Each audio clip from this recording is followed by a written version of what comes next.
Hey everybody, it's Mike. Today is it's Wednesday, June 3rd.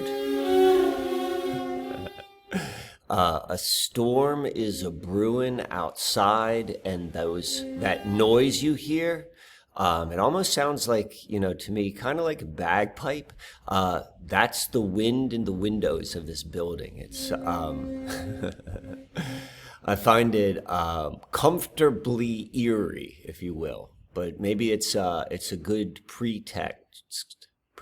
context for what we're going to talk about today. And we're going to talk about we're going to see a literal and a metaphorical example. What I'd even say is a revelation of the method of how a small, arguably weak minority can dictate the activities and behaviors of much more powerful, like opponents isn't even the right word, and so let me just go through all of this and you'll see what I'm talking about. So we're going to be talking about this guy right here. His name is Derren Brown, and he is an English mentalist, illusionist, and author. And so like a mentalist is kind of like it's kind of like stage magic in a way. If you're a mentalist, you are a performing expert of all types of understanding of mental hacks, which would include neuro-linguistic programming, memory techniques, all this sort of different stuff. And and they do it in a way which is very entertaining. Like David Blaine uses some degree of mentalism within his performance. So you're probably familiar, if you're familiar with his work, you're probably, the Derren Brown isn't too far away, but it's a little bit different. So Derren Brown is, he's English, and anyone who's on the big stage, my personal opinion is that, they're supposed to be there. They're a player within the mass psychodrama, which unfolds on the computer, the TV, and all that sort of stuff. But nonetheless, I don't know this guy. I don't really have an opinion of him. I think he's probably it's all an act, a character.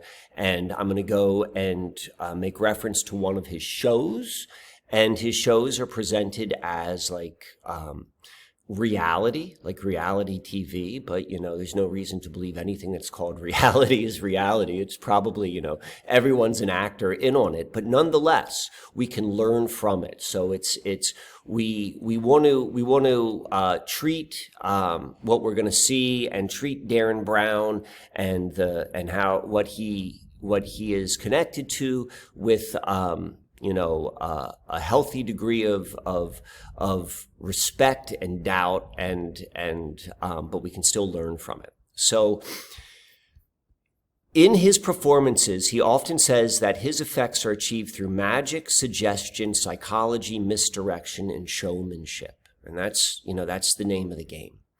And what we're going to see, as I said before, is a revelation of the method. The revelation of the method is a technique. Revelation of the method is not my own invention. It was borrowed poetry from the world of conspiracy theory. I just clipped this off of something I found on the internet. In its original formulation, the revelation of the method is an occult ritual, specifically a Masonic psychodrama. This all comes from Michael Hoffman, author of Secret Societies and Psychological Warfare and Secret Societies. Here's another website where they use the phrase, the revelation of the method.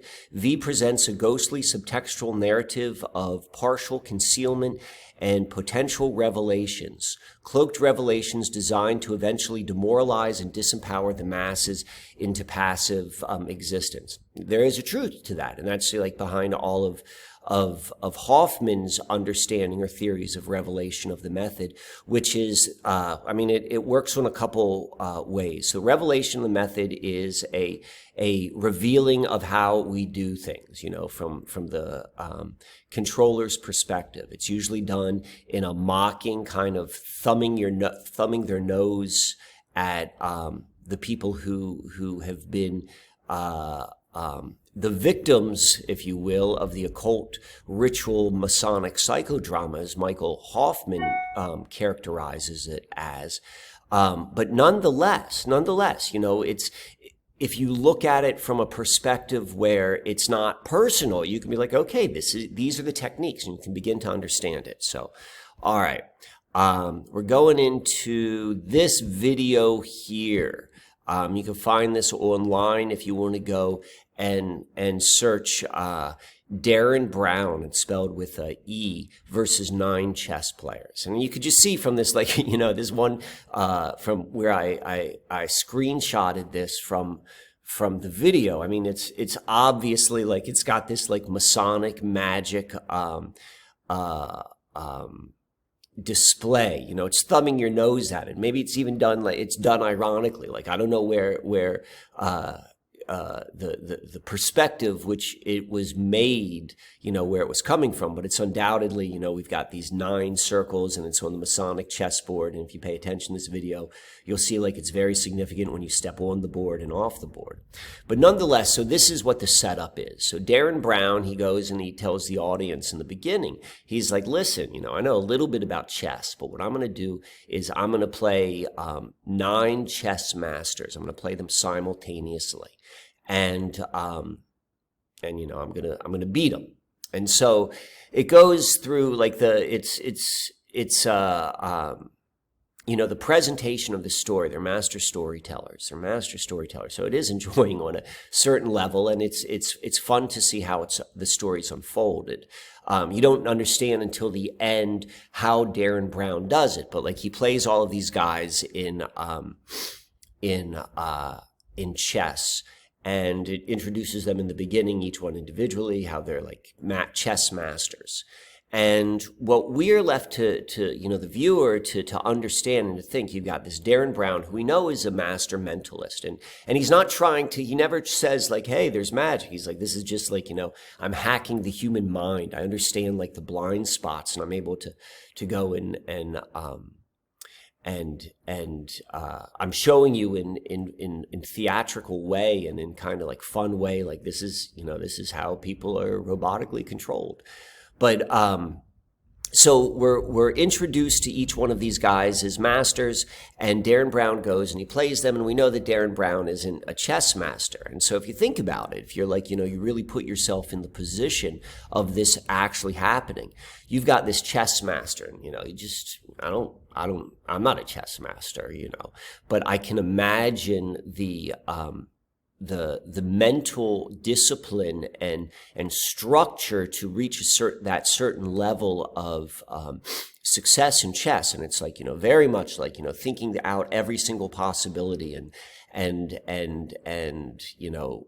playing 10, 15, 20 steps ahead. And then we've got this Derren Brown guy, and he, this is chess masters putting all of their mental energy into this one game. And then you got Derren Brown, whose mental energy has to be spread across 9 different games or 9 different matches. And, I think at the end it shows him winning, I don't know, maybe 5 out of 8, and maybe 2 draws, and maybe lost 1 or something. And then they do the big reveal. And so this is what this is all about, because the reveal is explaining how this man, this seemingly, not a chess master, is able to go head to head with not just one chess master, which, as we're going to see, he could probably never beat that chess master one-on-one, but through the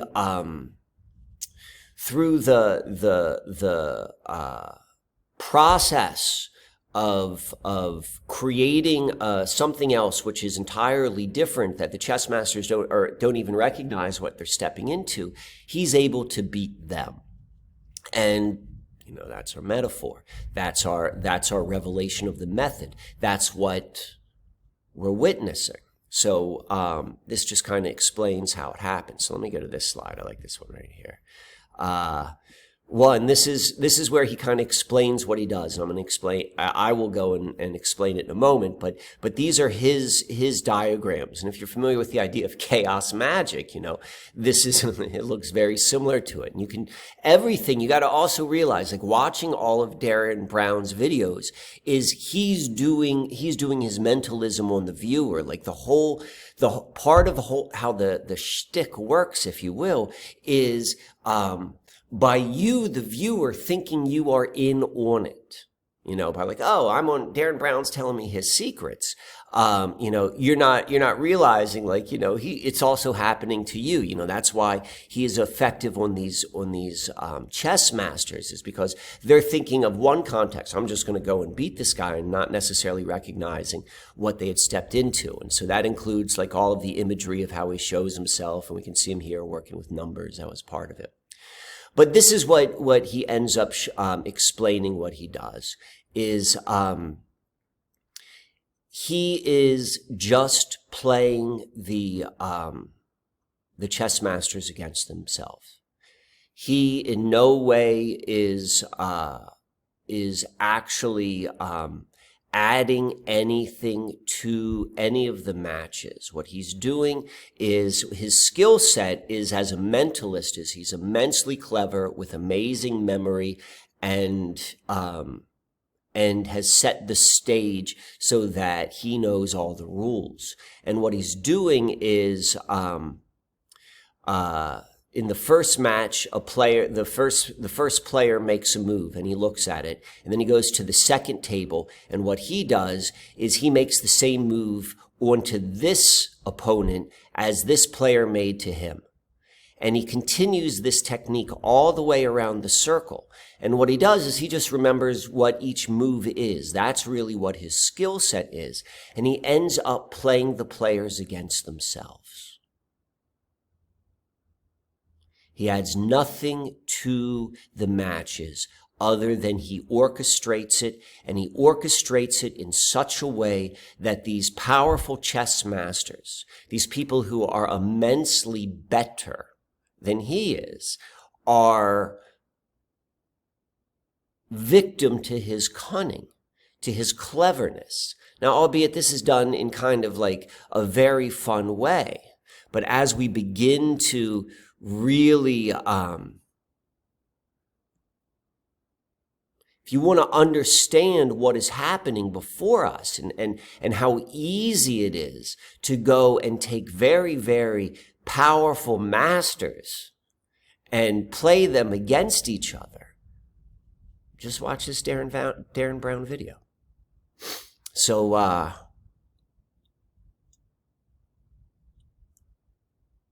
this is the time to really, really, really sharpen the inner world. And the inner world includes our mental facilities and capacities. And so the clearer we can be in our observation and thought. And so to be clear with that is, it is not clouded by emotion and or programming, where you can't really, or imprinting, you can't really separate those two. As we begin to strip away those layers, we begin to understand with better and better clarity the techniques that are being used. And then, as they say, within the problem, we find the solution. So this is Mike. Be safe out there. Have some fun.